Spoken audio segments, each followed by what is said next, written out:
నమస్తే, welcome to Shravya TV. Krishna జిల్లాలో మన వాటా ఎంత అని చెప్పేసి ఈ విషయం ఇప్పుడు తెలంగాణ వ్యాప్తంగా హాట్ టాపిక్గా మారింది. అయితే కాంగ్రెస్ ప్రభుత్వం అంటుంది గత బీఆర్ఎస్ ప్రభుత్వమే కేంద్రానికి అప్పజెప్పింది కృష్ణా జలాలు అని చెప్పేసి కాంగ్రెస్ ఆరోపిస్తున్నారు. బీఆర్ఎస్ వాళ్ళు అంటున్నారు కాంగ్రెస్ వచ్చి 50 రోజులు కూడా కాలేదు, కేంద్రానికి కృష్ణా జలాలు దారాదత్తం చేసిందని చెప్పేసి బీఆర్ఎస్ వాళ్ళు ఆరోపిస్తున్నారు. మాట్లాడదాం. ప్రస్తుతం మనతో పాటు కాంగ్రెస్ మాజీ ఎంపీ, వరంగల్ కాంగ్రెస్ తెలంగాణ ఉద్యమంలో కీలక పాత్ర పోషించినటువంటి వ్యక్తి, నిజంగా చెప్పాలంటే పట్టిన జెండాను కూడా విడవని నాయకులు సిరిసిల్ల రాజయ్య గారు ప్రస్తుతం మనతో పాటు ఉన్నారు. సార్ నమస్తే. నమస్కారం అండి. బాగున్నారా? బాగున్నాను సార్, మీరు బాగున్నారా? బాగున్నా సార్. ఏం సార్ కృష్ణా జలాల లొల్లి ఏంది అసలు? బీఆర్ఎస్ ప్రభుత్వం అంటే టీఆర్ఎస్ ప్రభుత్వం నిధులు నీళ్లు నియామకాలనే పేరుతోటి ఉద్యమాలు సాగించాం. దానిలో మేము కూడా ప్రభావితమై తెలంగాణ రాష్ట్రం కావాలనేటువంటి కోరిక, కాంగ్రెస్ పార్టీ ఇచ్చిన హామీని అమలు చేయాలనేటువంటి పట్టుదలతోటి మేము 11 మంది ఎంపీలం అలుపెరగక పోరాటం చేసి గల్లీలో జనాలు సబ్బండ వర్ణాలు లొల్లి చేస్తే ఢిల్లీలో కీలకమైన బిల్లు పెట్టి ఇచ్చినటువంటి ఘనత ఎంపీలది, ఇచ్చిన ఘనత కాంగ్రెస్ పార్టీది అనేటువంటి మాట ఈ సందర్భంగా తెలియజేస్తా ఉన్నాను. ఏ ఉద్దేశంతో, ఏ ఆకాంక్షతో తెలంగాణ రాష్ట్రం సాధించుకున్నామో సెంటిమెంట్ మీద ప్రభుత్వాన్ని అధికారంలోకి వచ్చినటువంటి టీఆర్ఎస్ పార్టీ మూడింటిని తుంగలు దొక్కి పారేసింది. జగన్మోహన్ రెడ్డి తోటి స్నేహం చేసుకుంటూ నీళ్ళనన్నింటినీ వాళ్ళకు దారాదత్తం చేసి ఈరోజు కళ్ళు దాగిన కోతోలే ఎగురుతూ ఉన్నారు. ఇది మంచి పద్ధతి కాదు. నీళ్లను అప్పచెప్పారు, దారాదత్తం చేశారు. నిరుద్యోగులకు ఉద్యోగం ఇవ్వకుండా వీళ్ళను నట్టేట ముంచి పారేసినారు. నిధులు మనకందరికీ తెలుసు. ఇలా దరిదాపుగా 6 లక్షల కోట్ల రూపాయలు అప్పులు చేసి కూర్చుండబెట్టినారు. మేడిగడ్డ కడితే అది కూలిపోతూ ఉంది, కాళేశ్వరం నాశనం అయిపోతూ ఉంది. ఇలాంటి దుర్మార్గమైనటువంటి దుష్ట పరిపాలన చేసిండ్రు టీఆర్ఎస్ పార్టీ. అదే ప్రాణహిత చేవేళ్ళు కనుక కట్టి ఉంటే అది DPR 1 కూడా అయింది మా కాలంలోనే, 2010, 2011, 2012లో.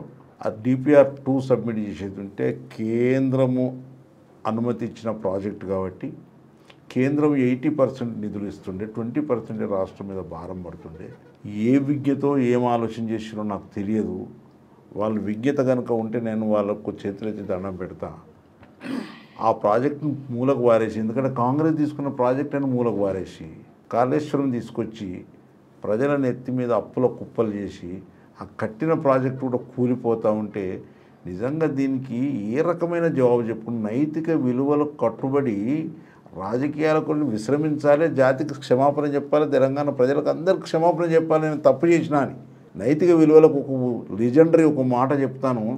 వెనకట జాఫర్ షరీఫ్ అనే ఒక రైల్వే మంత్రి ఉంటే ఎక్కడనో రైలు పడిపోతే నైతిక విలువలకు కట్టుబడి రాజీనామా చేస్తే మేడిగడ్డ కూలిపోతూ ఉంటే, కాళేశ్వరం నాశనం అయిపోతూ ఉంటే, కోట్ల రూపాయలు, లక్షల కోట్ల రూపాయలు వెచ్చించినటువంటి ప్రాజెక్టు కుంగిపోతూ ఉంటే, కూలిపోతూ ఉంటే ఈ జాతికి క్షమాపణ చెప్పొద్దా? అసలు ఎంత క్షమాపణ కాదు, శిక్ష అర్హమైనటువంటి నేరం చేసిన దాని కింద భావించి సూమోటో కేసులు పెట్టి వాళ్ళని విచారించవలసిన అవసరం ఉందనేటువంటి మాట ఈ సందర్భంగా తెలియజేస్తాం. అంటే ఇప్పుడు బీఆర్ఎస్ వాళ్ళు అంటున్నారు గతంలో వైఎస్ రాజశేఖర రెడ్డి హయాంలో పోతిరెడ్డిపాడు పేరు మీద లక్షల కోట్లు కొల్లగొట్టుతున్న తెలంగాణ అప్పుడు ఉమ్మడి సమైక్య రాష్ట్రంలో ఇప్పుడు మాట్లాడుతున్న కాంగ్రెస్ నాయకులు ఎందుకు సపోర్ట్ చేయలేదని చెప్పేసి ఇప్పుడు అంటున్నారు. బీఆర్ఎస్ వాళ్ళు అంటున్నారు. ఏమంటారు దాన్ని? సరాసరి వాళ్ళు తప్పించుకునే నెపంలో ఇంకొకటి ఎత్తా ఉన్నారు. మేము రాయితోటి ఎత్తే నేను ఇటుకతోటి వేస్తాను, నువ్వు ఇటుకతోటి ఎత్తే నేను బండతోటి వేస్తా అన్నటువంటి మాటలు చెప్తా ఉన్నారు. ఇది మంచి పద్ధతి కాదు. న్యాయంగా చేసినమా లేదా? నీకు నైతికత్వం ఎక్కడుంది అంటున్నా, మీకు అడిగే హక్కు ఎక్కడున్నది అంటున్నా. కాళేశ్వరానికి జవాబు చెప్పిన తర్వాత, మేడిగడ్డకు జవాబు చెప్పిన తర్వాతనే మీకు హక్కు ఉంటుంది. ఆ ప్రాజెక్ట్ ఎందుకు తీసుకున్నావో తెలియదు. ప్రాణహిత చేవేలలో ఉన్నటువంటి లోపమేంది? మీరు కాళేశ్వరం స్టేట్ ప్రాజెక్ట్ కింద తీసుకొని 100కి 100 వాళ్ళు నిధులు మేమే పెట్టుకుంటాం, మేమే నడిపించుకుంటామని దానిలో ఉన్నటువంటి నీతి ఏంది, నిజాయితీ ఏంది, అందులో ఉన్న దానికి ఉన్నటువంటి దాని వెనుక ఉన్నటువంటి పరమ రహస్యం ఏంది అనేటువంటి ప్రజలకు చెప్పాల్సిన అవసరం ఉంది. కేవలం స్టేట్ ప్రాజెక్ట్ అయితే మేము స్వేచ్ఛగా నిర్ణయాలు తీసుకోవచ్చు, ఎట్లా పడితే అట్లా కట్టచ్చు, ఎట్లా పడితే అట్లా కమిషన్లు అడుక్కోవచ్చు, తినవచ్చు. ఇట్లాంటి జానెడు కడుపు కోసం ఈ టీఆర్ఎస్ ప్రభుత్వం బోలెడప్పులు చేసి కాళేశ్వరం లాంటి పెద్ద ప్రాజెక్టుని తీసుకొచ్చి నెత్తి మీద నెట్టి ఇలా నాశనానికి వినాశనానికి తెలంగాణ రాష్ట్ర వినాశనానికి కారకుడైండు కేసీఆర్ అనేటువంటి మాట ఈ సందర్భంగా తెలియజేస్తాం. కేసీఆర్ అవినీతి చేసిండని చెప్పేసి మీరు ఆరోపిస్తున్నారు. కాంగ్రెస్ పార్టీ ఎన్నికల ముందు నుండి కూడా ఆరోపిస్తున్నారు. మీద ఆధారాలు ఉన్నాయని కూడా చెప్పేసి అన్నారు. చర్యలు తీసుకుంటాం. మరి ఆధారం నేను చెప్పవలసిన అక్కర్లేదు. మెడిగడ కూలిపోతా అంటే అది ఆధారం కాదా, నిదర్శనం కాదా, చర్యలు తీసుకుంటారా? చట్టానికి ఎవరు అతీతులు కారు.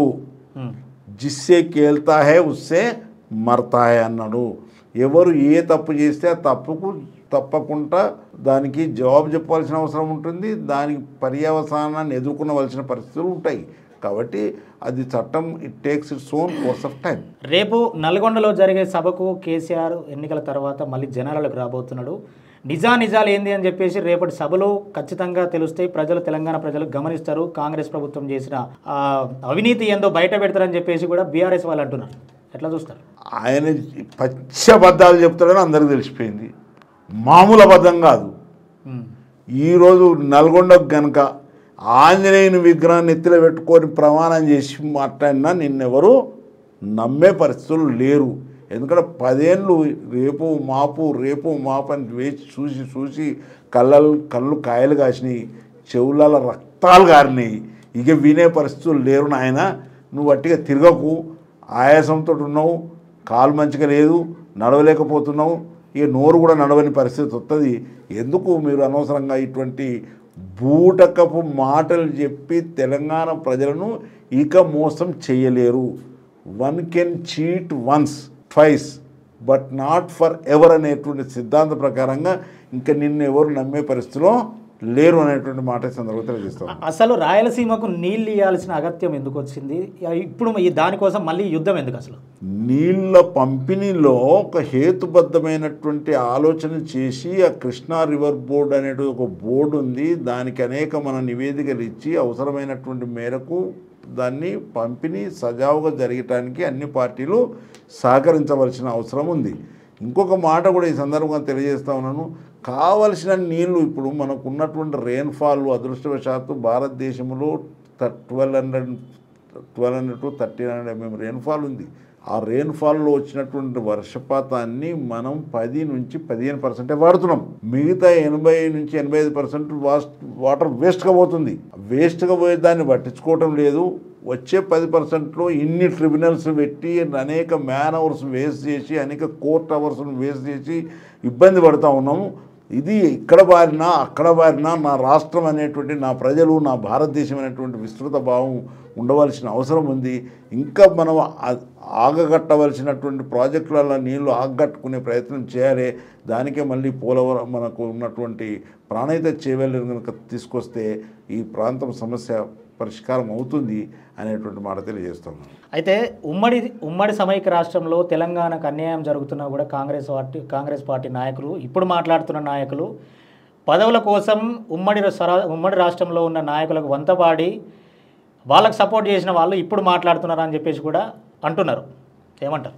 గతంలో కొంత వివక్షత ఉంది అనే కారణంగానే మనం తెలంగాణ రాష్ట్రం కావాలని కోరుకున్న మాట వాస్తవం, అందరికీ జగమెరిగిన సత్యం. అయితే పెద్దలు రాజశేఖర రెడ్డి గారు ముఖ్యమంత్రిగా ఉన్నప్పుడు సమస్యను ఎతికి ఈ తెలంగాణ డిమాండ్ ఎందుకు వస్తుంది, దీనికి గల కారణం ఎతికి ఆ కారణాన్ని పరిష్కరిస్తే ఆటోమేటిక్గా డిమాండ్ తగ్గుద్ది అనేటువంటి ఒక బృహత్తరమైనటువంటి దీర్ఘకాలిక ఆలోచన చేయడం జరిగింది అనేటువంటి మాట మనకు అందరికీ విదితమే. దానిలో భాగంగానే ఈ ప్రాంతంలో నీళ్లు లేక రైతాంగం ఇబ్బంది పడుతూ ఉన్నారు, వివక్షత ఏర్పడుతూ ఉంది. ఈ నీళ్లను కనుక మనం తెచ్చినట్టయితే కొంత సవరించే అవకాశం ఉంటుందని ప్రాణహిత చేవెళ్ళ పెట్టిండు. ప్రాణహిత చేవెళ్ళ పెడితే అది నేషనల్ ప్రాజెక్ట్ అవుతుండే. పెసర్ కింద అంత ఆలోచన ఉన్న చీమకాలంతా మెదడున్న వాళ్ళకి తెలుస్తుంది. సెంట్రల్ వాటర్ కమిషన్ నుంచి అనుమతి పొంది కేంద్ర ప్రాజెక్ట్ కింద అనుమతి పొంది ఇప్పుడు పోలవరం ఎట్లయితే వాళ్ళు తీసుకున్నారు ఆంధ్ర వాళ్ళు, ఆ ప్రాజెక్ట్ ఈ ప్రాజెక్ట్ సైమల్టేనియస్గా జరుగుతూ ఉండే. ఆ రోజులో మేము తెలంగాణ ఉద్యమం జరుగుతూ ఉండే 2009-14 మధ్యలో, ఆ మధ్యకాలంలో మా 15వ లోక్సభలో పోలవరం ప్రాజెక్టు కూడా వాళ్ళు ఆలోచన చేస్తూ ఉన్నారు. అది జర అడ్వాన్స్ స్టేజ్లో ఉండే, మాది వెనుకబడి ఉండే. నేను అప్పుడు కొట్లాడినాము, పోలవరం అడ్వాన్స్కి ఎందుకు పోతుంది, మాది ఎందుకు వెనుకబడుతుంది, ఇగో ఇదే వివక్షత, ఇదే కారణం తెలంగాణ రావడానికి డిమాండ్ రావడానికి అని ఆ రోజు కొట్లాడితే ఎస్ ఆ ప్రాజెక్ట్ రిపోర్ట్ తెప్పియాలని ఆగమేఘాల మీద DPR-1 తెప్పించారు. DPR-2 కూడా సిద్ధపడి ఇంకా సబ్మిషన్కి ఉంటే ఆ ప్రాజెక్ట్ కనుక మంజూరైతే 80% కేంద్రం నుంచి నిధులు వచ్చేది, 20% మన రాష్ట్రానికి భారం ఉండేది. మరీ చెప్తా ఉన్నాను ఇది. అప్పుడు ఆ ప్రాజెక్టు సాంకేతికపరమైన ప్రాజెక్ట్ అవుతుండే, ఒక దృఢమైన బలమైన ప్రాజెక్ట్ అవుతుండే. కేంద్రం యొక్క నిఘా విభాగాలు కూడా, కేంద్రం యొక్క సాంకేతిక పరిజ్ఞానం కూడా అందులో చేర్చబడుతుండే. మంచి ప్రాజెక్ట్ అవుతుండే. ఇలా నాగార్జున సాగర్ ప్రాజెక్ట్ కట్టినాం, ఏమైనా కదిలిందా? మనకు బాక్రా నంగల్ ప్రాజెక్టు కట్టినాం, పోచంపాడు ప్రాజెక్టు కట్టినాం, కడెం ప్రాజెక్టు కట్టినాం, ఏమన్నా కదిలినాయా? ఈరోజు నిన్నగాక మొన్న ఇసుకల పిట్టగూడు కట్టి 1000 చదరపు కిలోమీటర్లు ఒక్కరోజు స్లాబ్ ఎత్తానమని చెప్పుకుంటా, సిమెంట్ వర్క్ ఇన్ని కిలోమీటర్లు ఎత్తానమని చెప్పుకుంటా, మోసపూరితమైనటువంటి ఆలోచనతో సబ్ కాంట్రాక్టర్లు ఒక కాంట్రాక్టర్ని గుర్తించి, దానికి ఇంకో సబ్ కాంట్రాక్టర్ని గుర్తించి, ఆ సబ్ కాంట్రాక్టర్ ఇంకో సబ్ కాంట్రాక్టర్కి ఇస్తే ఎలాంటి వాళ్ళు చేయాల్సిన పనులు ఎవరెవరో చేస్తే ఇవాళ నాశనం అయిపోయింది. కేవలం నిజంగా ఈ జాతికి క్షమించకూడదు అంటున్నాను నేను చేసిన అట్లాంటి పని క్షమించకూడదు. రాష్ట్ర ప్రయోజనాలను, ఈ ప్రాంత ప్రజల యొక్క ఆర్థిక స్థితిని ఇంకా దిగజార్చి ఏదైతే తెలంగాణ ఉద్యమం మాకు మేలు జరుగుతుందనేటువంటి విధంగా మనం సబ్బండ వర్ణాలు గ్రామాలలో ఉద్యమాలు చేస్తే వాళ్ళ నోట్ల మట్టి కొట్టి నీ జగనేడు కడుపు కోసం నాలాగా నువ్వు కూడా 70 సంవత్సరాల వయసు ఉండొచ్చు, మహాబతుకుతో ఇంకో 30 సంవత్సరాలు, ఎందుకు ఇంత కక్కుర్తి పడ్డావు అని అంటే జవాబేంది? చరిత్ర క్షమించదు అనేటువంటి మాట ఈ సందర్భంగా తెలియజేస్తా ఉన్నాను. 9.5 సంవత్సరాలుగా మేము అధికారంలో ఉన్నాం, అయినా కూడా ఎవరు భయపెట్టినా లొంగకుండా, ఎవరికి ప్రాజెక్టులను అప్పజెప్పకుండా మేముంటే కాంగ్రెస్ ప్రభుత్వం వచ్చి 50 రోజుల్లోనే కేంద్రానికి కృష్ణా జలాలు అప్పజెప్పిందని ఆరోపణలు చేస్తున్నారు. అందుకే తనకు తోయేది ఒకళ్ళు చెప్తే వినడు, ఈ దృష్టిలో ఒట్టెత్తు పొగడపోయిండు. పరిజ్ఞానము, శాస్త్ర పరిజ్ఞానం అంతా సమస్తం నాకేరక అన్నట్టు మాట్లాడుతూ ఉండి మీరు అందరూ చూసిన టీవీల సాక్షిగా ఈరోజు ప్రజలు కూడా నా మాటలను అంగీకరిస్తారని నేను భావిస్తున్నా. సమస్తం ఎరిగిన వాడిని, నాకు తెలియనిది ఏంటిది, నేను ఎన్నో పుస్తకాలు ఎన్నో 18,000 పుస్తకాలు ఎన్నో, నాకు సంఖ్య జ్ఞాపకం లేదు కానీ పుస్తకాలు చదివినా అని చెప్తాడు. ఇదంతా ఒక లోపభూయిష్టమైనటువంటి అహంకార ధోరణితోటి అపార పరిజ్ఞానం ఉన్నదని భావించాలనేటువంటి ఉద్దేశం చొప్పున ఏ ఇంజనీర్ యొక్క అభిప్రాయం వినలేదు, ఏ IAS ఆఫీసర్ అధికారం వినలేదు, ఏ IPS అధికారి చెప్పిన మాటలు వినలేదు. ఈ వ్యవస్థ బ్యూరోక్రాట్ అండ్ ది పాలిటీషియన్ కలిపితే ఒక బండికి 2 చక్రాలలాగా నడిపించాల్సిన వ్యవస్థను ఒక్క దిక్కే చేసుకొని నేనే బ్యూరోక్రాట్ను నేనే పాలిటీషియన్ అన్న విధంగా ఈ ప్రాజెక్టులను నిర్మాణం చేసి అలా నాశనం చేసి పారేసిండు. ఒక్కటే కాదు, ఇంకా చాలా విషయాలు ఉన్నాయి. ఉదాహరణకు చెప్తాం, ఇందిరమ్మ ఇల్లు కడితే బెనిఫిషరీ భాగస్వామ్యం లేకుండా ఏ నిర్మాణం చేపట్టినా అది సాంకేతికంగా సరిగ్గా ఉండదు, తెలుసు. ఇది over a period of experience తోటి మనం అందరు నిర్ణయించుకున్నటువంటి విధానం.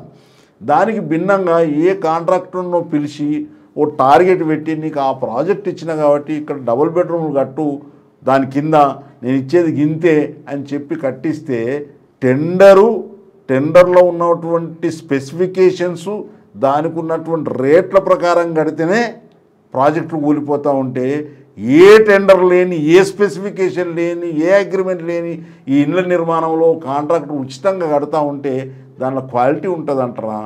అది ఎలా నిలుస్తుంది అంటారు? బెనిఫిషరీ భాగస్వామ్యం లేకుండా ఇల్లు నిర్మాణం చేస్తే దానిలో క్వాలిటీ ఉంటుందా? ఇది ఒక్కటే ప్రజానికానికి అందరికి విజ్ఞప్తి చేస్తూ ఉన్నాను. ఇది సరైన నిర్ణయమా? ఇలాంటి అశాస్త్రీయమైన నిర్ణయాలు తీసుకొని నాశనం చేసి పడేసి ఇప్పుడు కిందోటి మీదోటి కడితే అది కూలిపోతే కిందోడు మీదోడు శాశ్వతంగా కొట్లాడుకుంటారు. అంటే పోయే ముందు చిచ్చు పెట్టిపోతూ ఉన్నాడు అనేటువంటి మాట. అదే రకంగా రాష్ట్రాన్ని అప్పులో ఊపిలో నెట్టేసి వచ్చినోడు విలవిల్లాడాలనేటువంటి విధంగా దుర్మార్గమైనటువంటి పరిపాలన చేసి నిజంగా మా దురదృష్టం అనిపిస్తూ ఉంది. ఇది మంచి పద్ధతి కాదు. ఏ శాస్త్రం ముందట ఇది నిలవదు. ఇది ఒక్కటే కాదు, ఏ స్కీమ్ అన్నా మీరు నేమ్ అవుట్ ఎనీ స్కీమ్, ఆ స్కీమ్ వెనక ఉద్దేశమే లేదు, స్కీమ్ వెనుక శాస్త్రీయ ఆలోచన లేదు. పేదవాడిని పేదరికంలోకి వెళ్ళి బయటకు తీసుకురావాలనేటువంటి ఆలోచన ఉండాలి. దాని ద్వారా కొనుగోలు శక్తి పెరగాలి, ఫుడ్ సెక్యూరిటీ జరగాలి. అందరూ క్వాలిటీ లివింగ్ కనుక ఉంటే భారతదేశం యొక్క జీవన ప్రమాణాలు పెరిగితే ఇతర దేశాల సరసన మన భారతదేశం అభివృద్ధి చెందిన దేశంలో జత చేయవలసిన బృహత్తరమైన ప్రణాళికలను పక్కకు పెట్టేసి ఎట్లా పడితే అట్లా ఏడికి పడితే ఆడికి శాస్త్రం లేదు, శాస్త్ర సపోర్ట్ లేనటువంటి నిర్ణయాలు తీసుకోవటం నిజంగా లోపభూయిష్టం కాదా? ఇంకొక మాట కూడా చెప్తే ఈ సందర్భంగా, దళిత బంధు అని ఇచ్చిండు. ఎస్, నేను దాన్ని ఆహ్వానించిన. దళిత బంధులో శాస్త్రీయత ఏమైనా ఉందా? ఓన్లీ ఎమ్మెల్యేలకు ఇచ్చినావు. ఎమ్మెల్యేలకు ఇస్తే ఏం చేస్తాడు పాపం? ఆయనకు ఉన్నటువంటి అనుయాయులకు ఇచ్చుకుంటాడు. ఇచ్చుకోలేకపోతే ఆయన బతకడు. అదే కనుక మేము గతంలో కాంగ్రెస్ పార్టీ ఏ నిర్ణయం తీసుకున్నా దేశవ్యాప్తంగా ఒక నిర్ణయాలు పాలసీ మేకింగ్ అనేది శాసనసభలో జరుగుతాయి, పార్లమెంట్లో జరుగుతాయి. దాన్ని ఇంప్లిమెంటేషన్ బ్యూరోక్రాట్ చేస్తారు. వాళ్ళు గ్రామ సభ పెట్టి పూరెస్ట్ను డిసైడ్ చేసి పూర్కు వైపుకు ప్రయాణం చేస్తూ ఉంటారు. అలాంటి పరిస్థితుల్లో పూరెస్ట్కు మనం ట్రీట్మెంట్ ఇచ్చినట్టు అవుతుంది, వాడిని ఆర్థిక పరంగా ఎదిగించినట్టు అవుతుంది అనేటువంటి భావనతో గ్రామ సభలు పెట్టి నిర్ణయాలు చేస్తూ ఉంటే ఎమ్మెల్యేలకు ఇచ్చి నిర్ణయాలు చేస్తే ఏంటిది? ఇది ఏ శాస్త్రం సపోర్ట్ చేస్తుంది? ఏ ఆలోచన విధానం సపోర్ట్ చేస్తుంది? ఇది ప్రజలారా, మేధావులారా, విద్యార్థులారా, యువకులారా, బుద్ధజీవులారా, ఇలాంటి దుర్మార్గమైన ఆలోచనకు స్వస్తి పలికినము. ఇంకా ముందు ఇలాంటి జరగకుండా చూసుకోవాల్సిన బాధ్యత మనందరి మీద ఉంది అనేటువంటి మాట సందర్భంగా తెలియజేస్తాము. అతి త్వరలో పార్లమెంట్ ఎలక్షన్లు వస్తున్నాయి. పార్లమెంట్ ఎలక్షన్లకు జనాలకు పోవాలి. కాంగ్రెస్ వాళ్ళు చేసింది తప్పే, దాన్ని కప్పిపుచ్చుకుంటున్నారు, బుకాయిస్తున్నారు. ఇదంతా మళ్ళీ ప్రజలను మభ్యపెట్టేందుకే ఇట్లా మాట్లాడుతున్నారు, తప్పు చేసినా కూడా అని చెప్పేసి ఆరోపణలు చేస్తారు. ఏమంటారు? వాళ్లకు ఉద్యోగం పోయింది, ఎన్నికలలో ఇట్లాంటి ఫలితాలు వస్తాయి అనుకోలే వాళ్ళు. సడన్గా ఫలితాలు మారని వాళ్ళు ప్రతిపక్షంలో కూర్చుండే పరిస్థితి వచ్చింది. వాళ్ళ నౌకర్లు పోయినాయి. ఇక విలవిల్లాడి తట్టుకోలేక, జీర్ణించుకోలేక, ఈ ప్రజాస్వామ్యమో గింత బలం ఉన్నదా ప్రజలల్లా అనేటువంటి భావాలను జీర్ణించుకోలేక తహతాలు ఆడుకుంటే ఈరోజు ఆరోపణలు చేస్తాను. ఏంటిది మేము వచ్చింది? మేము 6 గ్యారంటీలు అన్నాం, 2 చేసినాం, ఇంకో 2 ఈ నెలలో చేసేస్తున్నాం, 4 మిగతా 6 కూడా చేయబోతున్నాం, ఉద్యోగాల కల్పన చేయబోతున్నాం. అవి కూడా ఇప్పుడు మీరు ఇచ్చిన 6 గ్యారంటీలు కూడా పార్లమెంట్ ఎలక్షన్లు అయిపోయినాక కాంగ్రెస్ పార్టీని ఎంపీలు గెలిపిస్తేనే చేస్తామని చెప్పేసి కూడా అన్నారు కదా రేవంత్ రెడ్డి. అది వాళ్ళ విధానం. ఏంటంటే పసుపు గారిలోనికి లోకమంతా పసుపు కనబడుతుంది. వాళ్ళ విధానం ఏం విధానము? ఉదాహరణకు హుజురాబాదు 40,000 మంది దళిత కుటుంబాలు ఉన్నాయి కాబట్టి, 40,000 ఓట్లు ఉన్నాయి కాబట్టి ఆడ దళిత బంధు పెడితే వెళ్తామన్నాడు. నువ్వు ఓటు ఎత్తినా దళిత బంధు ఇస్తామని బాహాటంగా ప్రకటనలు చేసారు, బాహాటంగా ప్రచారం కూడా చేసారు. దళిత బంధు బంద్ అయింది, బియ్యం బంద్ అయింది, రేషన్ కార్డు బంద్ అయింది, ఆరోగ్యశ్రీ బంద్ అయింది మాకు వేయకపోతే అని చెప్పిన వాళ్ళు. మేము అలా ప్రలోభ పెట్టం. ప్రజలకు పవర్ అప్పచెప్పే ప్రక్రియలో భాగంగా వెళుతూ ఉంటాం. ఉదాహరణకి దీనికి కౌంటర్ కూడా చెప్తాను. ఉపాధి హామీ పథకం అది చట్టమా పథకమా? ఈ దేశానికి కావాల్సింది ప్రజలకు, ప్రజాస్వామ్యంలో కావాల్సింది చట్టాలా పథకాలా అని ప్రశ్న వేసుకుంటే చట్టాలు కావాలి. ఉపాధి హామీ చట్టం, విద్యా హక్కు చట్టం, సమాచార హక్కు చట్టం, ఫుడ్ సెక్యూరిటీ చట్టం, అడవి హక్కులు చట్టం. చట్టం చేసి ప్రజలను బలోపేతం చేసి వాళ్ళ కోరలు బిగించాలి. వాళ్లకు శక్తి సామర్థ్యాలు ప్రజలను ఆనందించే తీరుగా మనం చట్టాలు చేయాలి. కానీ పథకాలు ఇచ్చి బిస్కెట్లు చల్లేసి ప్రజలను మోసం చేసి ప్రభుత్వంలో ఉండి సొమ్ములంతా లూటి చేసి ప్రజల నోట్ల మట్టి కొట్టేటువంటి కార్యక్రమం చేసినారు. అందుకే ప్రజలు తీర్పు ఇచ్చిండ్రు. ఇంకా మీరు త్వరలో వాళ్ళు కోలుకునే పరిస్థితులు లేరు. వాళ్ళకు వెనకట చెప్పారు శంకరగిరి మాన్యాలు అన్నారు. ఇప్పుడు వాళ్ళు శంకరగిరి మాన్యాలు వెతుక్కోవాల్సిందే. అందుకే వాళ్ళు ఉన్న వాళ్ళు అందరూ టకా టకా టకా టకా ఈయన దిక్కు దిమానం లేదు, ఏం పరిస్థితులు లేరు. ఇన్ని రోజులు ఎందుకు భయపడ్డారంటే ఈ అమ్మాయి ఈయనతో కొట్లాడుకుంటే ఏం చేస్తాడు ఏమని భయం. ఎందుకంటే భయపెట్టించే నడిపించిండు. కాబట్టి ఇప్పుడు అందరూ ఫ్రీ అయినరు. మొన్న తెలంగాణ రాష్ట్రంలో కాంగ్రెస్ ప్రభుత్వం వచ్చిన తర్వాత అధికారులను అడిగి చూడండి, ప్రజలను అడిగి చూడండి, ఉమెన్ అడిగి చూడండి, స్వేచ్ఛ స్వతంత్రం, ఈరోజు రాష్ట్రానికి స్వతంత్రం వచ్చిందనంట సంతోషంలో జనం ఉన్నారు. అంటే బీఆర్ఎస్ ప్రభుత్వం లేరా? లేరు ఒక్కడు మాట ఎక్కడిది, ఎదురు మాట్లాడేది లేదు. దీనికి మరి రాజన్న నువ్వు అన్నీ అతిగా మాట్లాడుతున్నామని తమను ఎవరన్నా అనుకుంటే అనుకోవచ్చు. కలెక్టర్ల కాన్ఫరెన్స్ పెట్టింది దేనికే? ప్రజలు ఏమి అనుకుంటారు, మన పథకాలు ఏ రకంగా పోతున్నాయి, వాటి అభివృద్ధి రేట్ ఎట్లున్నది, వాటి అమలు రేట్ ఎట్లున్నది అని అడిగి తెలుసుకొని వాటికి ఏమన్నా బాటిల్ నెక్స్ అంటే అందులో ఉన్న ఏమన్నా చిన్న చిన్న సమస్యలు ఉంటే పరిష్కారం చేయాల్సింది కదా. ఇది రివ్యూ అనే ఏ రివ్యూలన్నా కలెక్టర్ను మాట్లాడించినావు, ఈ అధికారిని మాట్లాడించినావు, నీవే ఎత్తి 3.5 గంటలు 2.5 గంటలు ఊకదంపుడు ఉపన్యాసాలు చెప్పి వెళ్ళిపోతుంది. డబ్బుని ఏమైనా ధైర్యం చేసి ఒక ప్రశ్న ఎవరైనా అడితే నీకే బాగా తెలుస్తుంది అని అనవల్ల వాళ్ళు సైలెంట్ అయిపోయారు ఆఫీసర్లు, నోరు మూసుకున్నారు. ఎందుకంటే ఈ అమ్మాయి ఏడ ఇంతమందిలో అవమానపడుతున్నామని. ఈవెన్ ప్రెస్ కాన్ఫరెన్స్ కూడా మీరు చూసారు కదా. ప్రెస్ కాన్ఫరెన్స్లో కూడా ఎవరైనా తెలివైన ఒకరు బ్యూరో చీఫ్ ఎవరో ఒకరు ఏదన్నా ప్రశ్న అనుమానం ఉన్న ప్రశ్న అడిగితే నీకెవడో చెప్పొచ్చినాడు, వాడు ఎవడో చెప్తే నువ్వు నన్ను అడుగుతున్నావు, ఇట్లా మాట్లాడే వాళ్ళని అవమానపరిచే ప్రశ్నకు జవాబు చెప్పాలి. ప్రజాస్వామ్యంలో అనేక సమస్యలు ఉన్నాయి. ఇప్పుడు కేసీఆర్ అట్లా మాట్లాడిన తీరునే ఆయన గద్దె దించినాయి అనుకోవచ్చా? అనేకం ఉన్నాయి ఇందుట్లో. ఒంటెద్దు పోకడ, అశాస్త్రీయమైన పోకడ, అహంకార ధోరణి, ప్రజా వ్యతిరేకత నిర్ణయాలు, ప్రజా వ్యతిరేక నిర్ణయాలు, ఈ రకంగా అనేకం జోడించి చెప్పిన మాట చెప్పకుండా అబద్ధాలు ఆడి అబద్ధాలకు కేర్ ఆఫ్ అడ్రస్ అంటే కేసీఆర్ అనిపించుకొని ఈ రకంగా మోసం చేసిండు. కాబట్టి ప్రజలు తిరస్కరించారు. ఇంకా వారికి శంకరగిరి మాన్యాలే తప్పదు అన్నమాట. ప్రజాపాలనను పెట్టిర్రు. ప్రజాపాలనలో చాలామంది సమస్యలు చెప్పుకోవడానికి వచ్చిర్రు. దరఖాస్తులు కూడా మీరు తీసుకున్నారు. ఆ దరఖాస్తులు తీసుకున్నాక 2 రోజులకు 3 రోజులకు మెసేజ్ వస్తున్నది.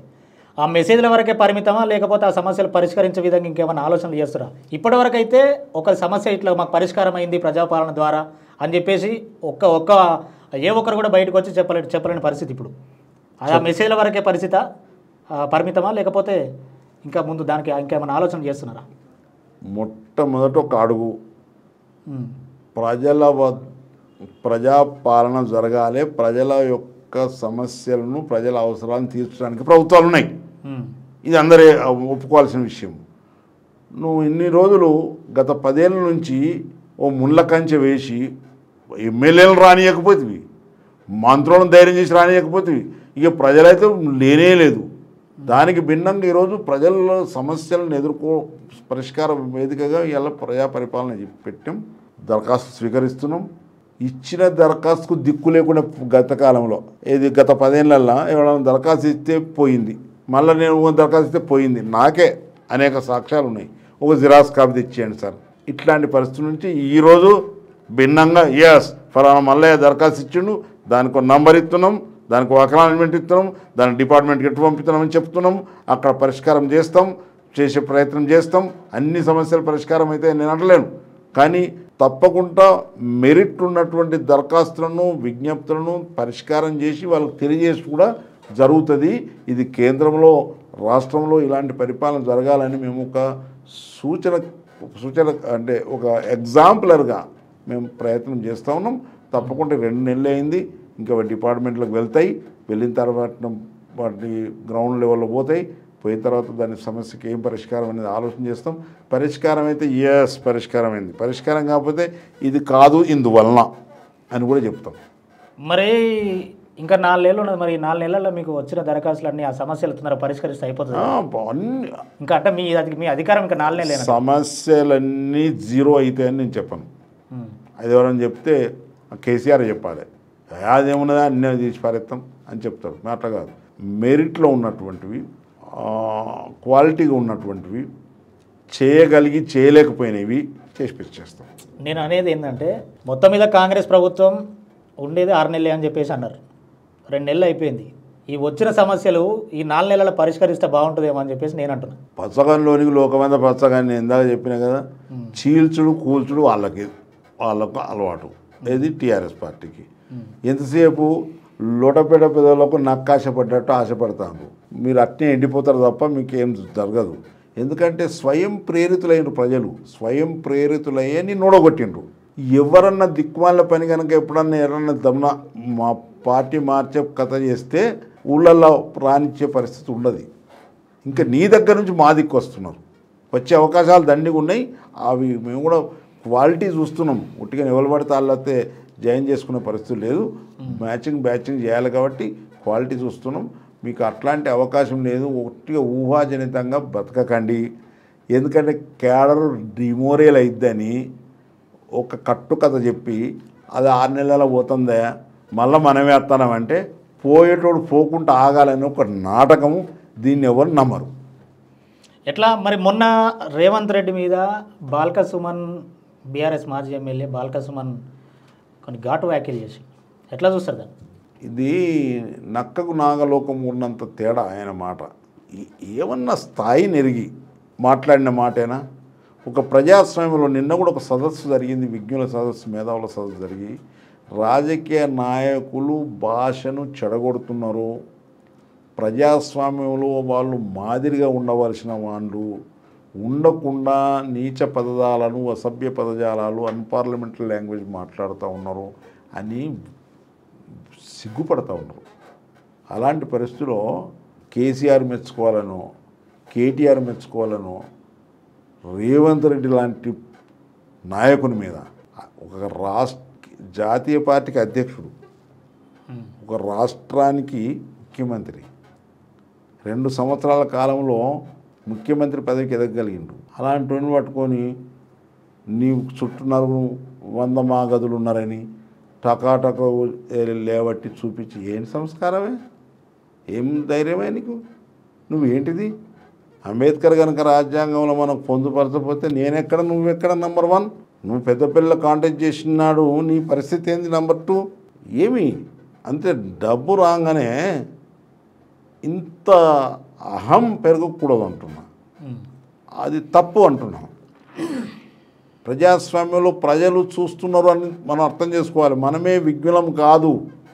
ఏదో అదృష్టవశాత్తు సెగ్రిగేట్ చేయబడి ఎలక్ట్ చేయబడి ఏదో ఎమ్మెల్యే ఎంపీ అయినంత మాత్రాన నువ్వే బ్రహ్మాండమైన తెలివికలను కాదు. మనం 1 డిగ్రీ 2 డిగ్రీలు చదివితే మనకన్నా 5 డిగ్రీలు 4 డిగ్రీలు చదివిన అపరమేధావులు మన ఎదురుగా ఉన్నారు. సైంటిస్టులు ఉన్నారు, డాక్టర్లు ఉన్నారు, విజ్ఞులు ఉన్నారు, బుద్ధజీవులు ఉన్నారు, ప్రొఫెసర్లు ఉన్నారు, అనేక మంది ఉన్నారు. మన మాటను చూసి చి అని అంటే నువ్వు ఎక్కడ నిల్చుంటావు అంటున్నా, ఏ అంచులో నిల్చుంటావు? ఇది మంచి పద్ధతి కాదు. మనము స్థాయికి మించినటువంటి ప్రకటనలు కానీ మాటలు కానీ 4 చప్పట్లు కొడతారని మాట్లాడకూడదు. శాస్త్రీయ విధానంతో మాట్లాడితే ఎవరైనా దాన్ని ఆహ్వానిస్తారు. అతి త్వరలో పార్లమెంట్ ఎలక్షన్స్ వస్తున్నాయి. అటు దేశంలో కానీ ఇటు తెలంగాణలో ఎట్లా ఉండబోతుంది? దేశంలో మరి ఈసారైనా కాంగ్రెస్ పార్టీకి కలిసి వస్తుందా, లేకపోతే మళ్ళీ 2029 వరకు వెయిట్ చేయాల్సిందేనా? ఇక్కడ ఒక తీరున్నది ప్రభుత్వం. ఇక ఢిల్లీలో చూస్తే అది కూడా ఆశ్చర్యకరమైన ప్రభుత్వం. ప్రజలకు మేలు చేసే కార్యక్రమాలను విడనాడి తుంగల దొక్కి ప్రజా వ్యతిరేక పరిపాలన చేస్తూ ఉన్నారు. మతం పేరు మీద, కులం పేరు మీద, ప్రాంతం పేరు మీద ఈ సమాజాన్ని విడగొట్టి పరిపాలన చేసే ప్రయత్నం జరుగుతూ ఉంది. ప్రజాస్వామ్యాన్ని కూని చేస్తూ ఉన్నారు. రాజ్యాంగాన్ని రద్దు చేసే కుట్ర జరిగి ఉంది. దీని మీద చర్చలు కూడా జరిగినాయి. మనువాద రాజ్యాంగాన్ని తేబోతూ ఉన్నారు. ఇవి 3 మాటలు నేను చెప్పగానే రాజన్న నీకు మైకు దొరికిందనో టీవీలు పిలిచిందని చెప్తున్నామని నువ్వు అనుకుంటుండొచ్చు. ప్రజలను నన్ను క్షమించాలి. హుజూరాబాద్ మునుగోడు ఎలక్షన్లప్పుడు 5,000 6,000 ముట్టినాయి అని కొందరు, సరిగా అందరికీ ముట్టలేదని కొందరు ధర్నా చేస్తూ ఉంటే, టీవీలల్లో అంత ప్రచారం జరుగుతూ ఉంటే, free and fair election conduct చేయవలసిన బాధ్యత కలిగినట్టు కేంద్ర ప్రభుత్వం కన్ను మూసుకున్నదా? గుడిదైందా? చెవులు లేవా? ఏమన్నా అంటే ఎలక్షన్ కమిషన్ బాధ్యత అంటావు. ఎలక్షన్ కమిషన్ను నీ ఆధీనంలో పెట్టుకొని వాటి నోర్లు మూసేసినావు. న్యాయ వ్యవస్థ నోర్లు కూడా మూసే ప్రయత్నం జరుగుతూ ఉంది. పార్లమెంట్లో అయితే ప్రతిపక్షాల గొంతు నొక్కి పడేస్తున్నది. అది ప్రజాస్వామ్య దేవాలయం, దాన్ని నొక్కి పడేస్తున్నాను. గాంధీ మహాత్ముని మనం మహాత్ముడు అంటాము. జాతి పిత అంటే గాడ్సేను పిత అనేటువంటి దిశకు తీసుకుపోతున్నావు. ఇది సరాసరి ప్రజాస్వామ్య వ్యతిరేకం కాదా? ప్రియంబుల్లో పెట్టినటువంటిది సెక్యులర్, సోషలిస్టిక్ అనే 2 పదాలను కూడబెరికి నిర్లజ్జగా నిస్సిగ్గుగా ద్రోహం చేస్తూ ఉంటే రాజ్యాంగానికి ఇది ప్రజాస్వామ్య వ్యతిరేకం కాదా? ఇలాంటి ప్రజాస్వామ్య వ్యతిరేకం ఇంకంతేకాకుండా ప్రజలు ఏదైనా చెప్పితే వాళ్ళు బాధపడుతుందని తెలిస్తే ఆ బాధకు అవసరమైన కారణాన్ని వెతికి ఆ కారణాన్ని పరిష్కరిస్తే ప్రజలు సుఖ సంతోషాలతో ఉంటారు. 3 రైతులకు వ్యతిరేకమైనటువంటి 3 చట్టాలు తెస్తే సంవత్సరాల కొద్ది వాళ్ళు ధర్నాలు చేసి చలికి ఎండకు వానకు నాని అనేక మంది ప్రాణాలు అర్పిస్తే ఏమి నిరంకుశ ప్రభుత్వం అంటున్నా, ఇది ప్రజాస్వామ్య ప్రభుత్వం అంటున్నా. చివరికి సారీ అని వెనకకు తీసుకుంటాం. సారీతో ప్రాణాలు వచ్చినాయా?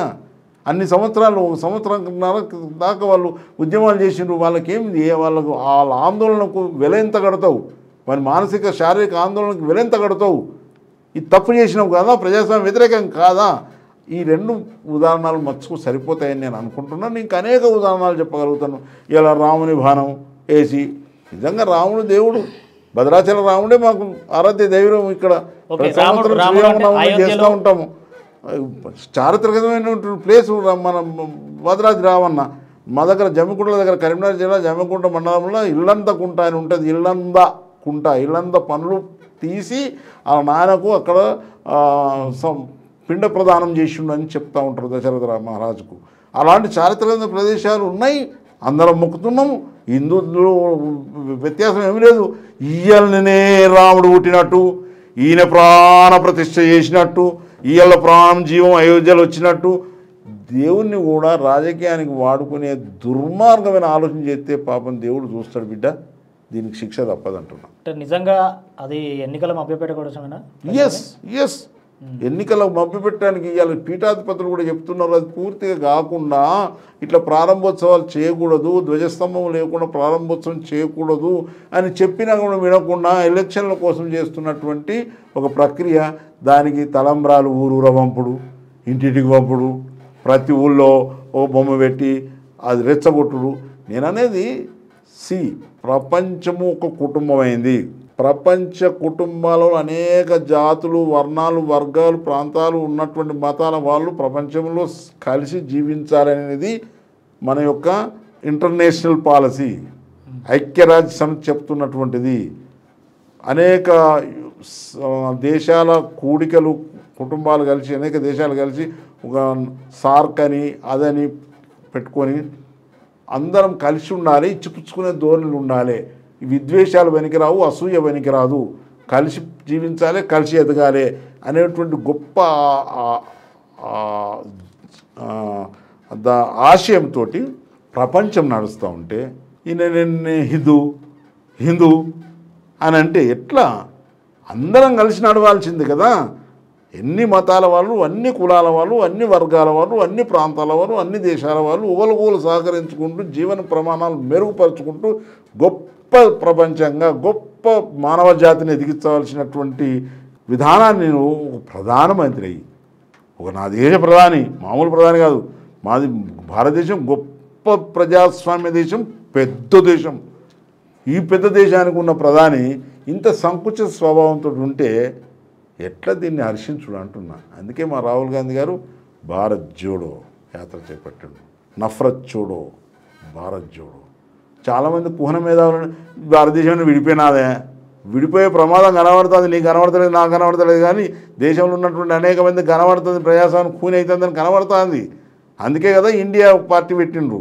ఇండియా INDIA ఇండియా పార్టీ పెట్టిండ్రు. దేనికి? కేవలం ప్రజాస్వామ్యాన్ని పరిరక్షించుకోవాలనేటువంటి ఏకైక ధ్యేయంతో పెట్టిండ్రు. దీనిలో ఇంకో ప్రశ్న మీరు అడుగుతుండొచ్చు, ప్రజాస్వామ్యాన్ని పరిరక్షించుకోవడానికి ఇండియా పెట్టిరు, ఓకే, భారతదేశ ప్రజలంతా చూస్తున్నారు. మరి ఖచ్చితంగా కాంగ్రెస్ పార్టీ వాళ్ళే ప్రజాస్వామ్యాన్ని పరిరక్షించుకోవడానికి కొట్లాడుతున్నారని చెప్పేసి దేశంలో కాంగ్రెస్ పార్టీకి అధికారం ఇవ్వబోతురా? కాంగ్రెస్ పార్టీలో కొట్లాటలు ఏముండవు, భిన్నాభిప్రాయాలు ఉంటాయి. పెద్ద ప్రజాస్వామ్య దేశం, పెద్ద ప్రజాస్వామ్య పార్టీ, చిన్న పార్టీ కాదు, ఇంటి పార్టీ కాదు. ఇవాళ TRS ఇంటి పార్టీ, ఇది ప్రజాస్వామ్య పార్టీ. కాబట్టి అనేక అన్నదమ్ములకి అభిప్రాయ భేదాలు ఉంటాయి, తల్లి బిడ్డలకి అభిప్రాయ భేదాలు ఉంటాయి, కొడుకు తల్లికి అభిప్రాయ భేదాలు ఉంటాయి. కాబట్టి అభిప్రాయ భేదాలు ఉంటాయి, కలిసి సవరించుకుంటాం. మొన్న బెస్ట్ ఎగ్జాంపుల్ తెలంగాణ ఒక 2 సంవత్సరాల క్రితం, 3 సంవత్సరాల క్రితం ఏమనుకున్నారు? వీళ్ళకి పొసగదు, పొత్తులు ఉండయి, పొసగదు, వీళ్ళకి ఒకరికొకరు కలిసి రారు, కలిసి ఉండరు. రేవంత్ రెడ్డి నాయకత్వంలో అందరం కలిసి ఎస్ ఈ దేశం ఈ రాష్ట్రాన్ని రక్షించుకోవాల్సిందే, ఈ యొక్క టీఆర్ఎస్ యొక్క కబంధ హస్తాల నుంచి రాష్ట్ర ప్రజలను విడిపించవలసిందే, ప్రగతి పని నుంచి బయటికి తేవలసిందే అని అందరం కలిసి పని చేయలేదా? అట్నే అందరం కలిసి పని చేస్తాం. ఇంకో ప్రశ్న కూడా మీరు అడుగుతలేరు, నేను చెప్తా. ఇండియా పార్టీలో అనేక మంది విడిపోతారు కదా, వాళ్ళు విడిపోతారు దేనికి వ్యతిరేకంగా? ప్రజాస్వామ్యానికి అనుకూలంగా మేము మా రాష్ట్రంలో గెలిపించుకుంటాం, ప్రజాస్వామ్యాన్ని కాపాడుకుంటామనేటువంటి ఒక నినాదం ఏదైతే ఉందో దానికి కట్టుబడి వాళ్ళందరం కలిసి పనిచేస్తాం. ఎక్కడోళ్ళు అక్కడ పనిచేసినా విధాన నిర్ణయం ఏంది? ప్రజాస్వామ్యాన్ని రక్షించుకోవాలి. ఈ బీజేపీ మత మాధ్యంతో నడిపిస్తున్న ప్రభుత్వాన్ని గద్దె దించాలి. ఓకే, తెలంగాణలో ఎన్ని సీట్లు గెలవబోతుంది మరి కాంగ్రెస్ పార్టీ? 12-14 సీట్లు వెళ్తాం అల్క సునాయాసంగా. ఎందుకనంటే ప్రజలు ఈరోజు స్వేచ్ఛగా ఉన్నారు, ప్రజలు ఈరోజు ఆనందంగా ఉన్నారు. ఆనందం అంటే పరమానందంలోకి వెళ్ళిపోయినారని అనను. ఆ చెర నుండి, ప్రగతి భవన్ అనే చెర నుంచి బయటకు వచ్చిండ్రు. ఇక మెల్లమెల్లగా అడుగులు వేసుకుంటూ ముందుకు వెళ్తాం. కాంగ్రెస్ పార్టీ విధాన నిర్ణయం స్వతంత్రం వచ్చిన నాడు కూడా ప్రజల మేలు కొరకు కాంగ్రెస్ పుట్టింది. ప్రజల బానిసత్వాన్ని తీసేసి స్వతంత్రంగా బతకడానికి కాంగ్రెస్ పార్టీ పుట్టింది. కాంగ్రెస్ అంటేనే ప్రజల సమూహం. ఆ రోజు స్వతంత్రం వచ్చిన నాడు వాక్ స్వాతంత్రం లేని రోజుల్లో స్వతంత్రం వచ్చింది. అడిగేటోడు లేడు, డిమాండ్ చేసేటోడు లేకున్నా ప్రజాస్వామ్యాన్ని అందించిన ఘనత కాంగ్రెస్ పార్టీది. ప్రజల చేత, ప్రజల కొరకు, ప్రజల వల్ల ఏర్పడే ప్రజాస్వామ్యాన్ని ఏర్పాటు చేసి ఉన్న వాళ్ళకు ఒకటే ఓటు, లేని వానికి ఒకటే ఓటు, చదువుకున్న వానికి ఒకటే ఓటు, చదువు రాని వానికి ఒకటే ఓటు ఇచ్చినటువంటి గొప్ప రాజ్యాంగాన్ని ఆవిష్కరించిన ఘనత డాక్టర్ బిఆర్ అంబేద్కర్ది. దాన్ని రాయించిన ఘనత కాంగ్రెస్ పార్టీది అనేటువంటి మాట ఈ సందర్భంగా తెలియజేసుకుంటూ, అత్యున్నతమైనటువంటి ఆ ప్రజాస్వామ్యం ఈరోజు కూని అవుతూ ఉంటే ప్రజాస్వామ్యాన్ని పరిరక్షించుకునే బాధ్యత ఎవరిది? ప్రజలందరిది. కాంగ్రెస్ పార్టీ ముందు వరుసలో ఉంది. ఎందుకు పోరాటం చేస్తుంది? దీనికి కాంగ్రెస్ పార్టీకి పెటెంట్ రైట్ ఉన్నది కాబట్టి, రాయించిన పార్టీ కాబట్టి పెటెంట్ రైట్ ఉన్నది కాబట్టి, తన కళ్ళ ముంగటనే తన ప్రజాస్వామ్యము కూని జరుగుతూ ఉంటే భరించలేక రాహుల్ గాంధీ యాత్ర చేపట్టి ఈరోజు ప్రజలను చైతన్యపరిచి ముందుకు సాగుతూ ఉన్నాడు. దయచేసి ప్రజానీకానికి అందరికీ మనస్ఫూర్తిగా విజ్ఞప్తి చేస్తున్నాను, ఈ ప్రజాస్వామ్య పరిరక్షణ కొరకు కాంగ్రెస్ పార్టీని గెలిపించి ప్రజలు స్వేచ్ఛా వాయువులు పీల్చవలసిన దానికి మార్గాలు వేయాల్సిందిగా విజ్ఞప్తి చేస్తూ ఉన్నాను. మలిదశ తెలంగాణ ఉద్యమంలో కీలక పాత్ర పోషించారు. కాంగ్రెస్ పార్టీ నుండి అప్పటి నుండి ఇప్పటి వరకు ఒకే పార్టీలో ఉన్నారు. కాంగ్రెస్ పార్టీలో ఎట్లా సిరిసిల్ల రాజయ్యకు కాంగ్రెస్ పార్టీలో ఎట్లాంటి ప్రాధాన్యత లభిస్తుంది అనుకోవచ్చు? ఇప్పుడు వచ్చే పార్లమెంట్ ఎలక్షన్లో ఎక్కడి నుండి పోటీ చేస్తున్నారు? పార్టీ ఆదేశిస్తుంది. పార్టీ ఆదేశమే మాకు శిరోధార్యము. మా రేవంత్ రెడ్డి గారు ఒక నిర్ణయం తీసుకుంటారు. దీనికి అంచెలంచెలుగా నిర్ణయాలు జరుగుతూ ఉంటాయి. జిల్లా స్థాయిలో స్క్రీనింగ్ జరుగుతుంది, రాష్ట్ర స్థాయిలో స్క్రీనింగ్ జరుగుతుంది. మేము అదొక విధానము అది ఉంది, దాని ప్రకారం పోతాం. తప్పకుండా నేను అనుకుంటున్నాను నాకు టికెట్ ఇస్తారని. ఎందుకనంటే అభివృద్ధిలో ఉన్నా, అందుబాటులో ఉన్నా, తెలంగాణ ఉద్యమం పోరాటంలో ఉన్నా, ప్రజల మేలు జరగాలనేటువంటి స్వయం ప్రేరితమైనటువంటి భావోద్వేగాలు కలిగి ఉన్నా, శాస్త్రీయ విజ్ఞానము కలిగి ఉన్నా, ప్రజలకు మంచి సమయస్ఫూర్తి కలిగి ఉన్నా, ప్రజలతో మమేకమై ఉన్నా, నన్ను మామూలుగా అందరూ నాది నేను చెప్పుకోకూడదు కానీ నన్ను పేరు పెట్టి ఎవరు పిలవరు, అందరూ బాపు బాపు అని అంటారు. ఎందుకు అన్నారు ఇది అంటే కొందరు తట్టుకోలేకపోవచ్చు, కానీ అందరిలో నేను, నాలో అందరూ అనేటువంటి భావనతో ఉన్నా కాబట్టి కాంగ్రెస్ పార్టీ పేదల పార్టీ, ఈ దేశం యొక్క పార్టీ, ఈ దేశ ప్రజలను మెరుగుపరిచేటువంటి పార్టీ, బానిసత్వం నుంచి బయటికి తీసుకొచ్చినటువంటి పార్టీ. ఈరోజు నేను ఇక్కడ కూర్చుని మాట్లాడుతూ ఉన్నానంటే కాంగ్రెస్ పార్టీ యొక్క భిక్ష, ఈ రాజ్యాంగం ఇచ్చినటువంటి సౌకర్యము.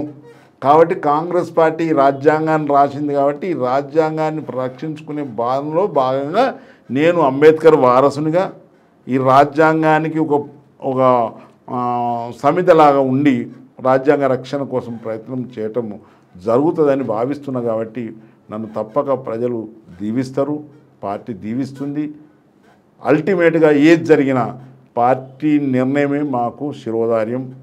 మొన్న నేను వర్ధనపేట టికెట్ అడిగిన, కానీ అనేక కారణాల వల్ల టికెట్ ఇవ్వలేకపోయినారు కావచ్చు, ఇవ్వలేదు. ఇవ్వకపోతే నేనేమైనా అలిగిన్నా, మీడియా ముంగడ కచ్చి ఒర్రిన్నా, లేకుండా ప్రజలతో ఏమైనా చెప్పుకున్నా, కేవలం తెల్లవారి నుంచే నాగరాజ్ జిందాబాద్ అని కూడా తిరిగిన ఎవరైతే నా దగ్గర టికెట్ తీసుకున్నారో. నేను అదే అడుగుతున్నాను. ఇప్పుడు మీరు పలానా పార్లమెంట్ స్థానం నుండి టికెట్ ఆశిస్తున్నారు, మీకు కాకుండా వేరే ఇంకో అదర్ పర్సన్కి ఇస్తే సపోర్ట్ చేస్తారా? మొదలు నా ఉద్దేశం ప్రజాస్వామ్యం పరిరక్షించబడాలి, కాంగ్రెస్ పార్టీ గెలవాలి. నాకన్నా యోగ్యుడైనటువంటి క్యాండిడేట్ దొరికితే ఇస్తే ఆనందపడతా, సంతోషపడతా, కాంగ్రెస్ పార్టీని గెలిపిస్తా, ఈ ప్రజాస్వామ్యం పరిరక్షించుకునే బాధ్యత తీసుకుంటా. అందులో నేను ఒక వ్యక్తిగా ఉంటా. దానికి ఫైనల్గా కాంగ్రెస్ అంతిమ లక్ష్యం ఏంది? కాంగ్రెస్ పార్టీ లక్ష్యం ఏంటంటే దళిత పీడిత అనగదొక్క వర్గాలందరిలో జీవన ప్రమాణాలు మెరుగుపరిచి సహజ సంపద అభివృద్ధి చెందిన రీతిగా, ఇది పెద్ద పదం, దీనికి మళ్ళీ ఎక్స్ప్లెనేషన్ చాలా ఉంటుంది.